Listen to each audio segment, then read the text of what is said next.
कार्यकारणकर्तृत्वे हेतु प्रकृतिरुच्यते पुरुषः सुखदुःखानां भोक्तृत्वे हेतुरुच्यते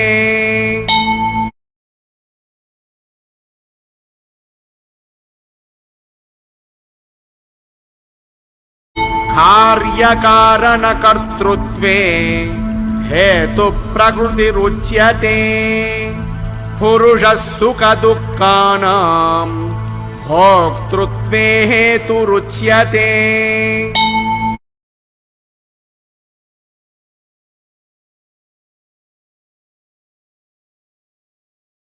कार्यकारणकर्तृत्वे हेतु प्रकृतिरुच्यते पुरुषः सुखदुःखानां भोक्तृत्वे हेतुरुच्यते।